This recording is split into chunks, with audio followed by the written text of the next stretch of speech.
Chairman గారిని ఒకే ఒక అభ్యర్థన నా తరపుగా, మన జాతి యొక్క హక్కుల కోసం మనము ఇప్పటికే ఎన్నో రకాలుగా ప్రయత్నిస్తూ ఉన్నాం, అవన్నీ కూడా నెరవేర్చుకుందాం. అదేవిధంగా ఈ యొక్క కార్పొరేషన్ నుంచి మన భావితరాలకు ఉపయోగపడే ప్రతి ఒక్క పనిలో మనం ముందుండాలి.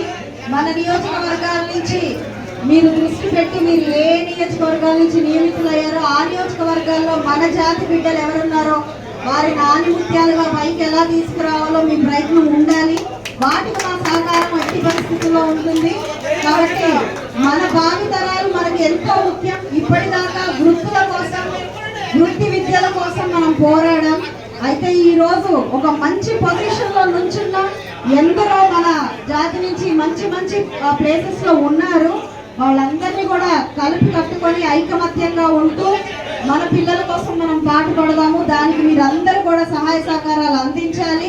వారు కూడా గొప్ప పొజిషన్స్ లో నిలబడాలి. సమాజంలో మంచి గౌరవ మర్యాదలు మనకు అందడమే మన యొక్క లక్ష్యంగా మనం భావించాలి. ఈరోజు ఇంత ఆనందం ఎందుకు పడుతున్నామంటే, ఒక ఎమ్మెల్యేగా నేను గెలిచిన, ఎమ్మెల్సీగా ఆయన గెలిచిన, మనకి డైరెక్టర్స్ చైర్మన్స్ గా మన అందరం గెలిచిన దానికి ఏకైక కారణం మనం గౌరవ మర్యాదలు మనకి దక్కాయి అనే ఒక ఆనందం. సో ఇది మనం ముందుకు తీసుకెళ్ళాలి అంటే ఇక్కడ గెలిచి కూర్చున్న ఈ స్టేజ్ మీద ఉన్న ప్రతి ఒక్కరి బాధ్యత ఏంటంటే అక్కడ కూర్చున్న ప్రజల యొక్క ఆకాంక్షలు నెరవేర్చడం, వారి యొక్క కుటుంబ సభ్యుల గొప్పతనాన్ని, డెవలప్మెంట్ ని మనం ఫోకస్ చేసి ముందుకు తీసుకెళ్ళడం.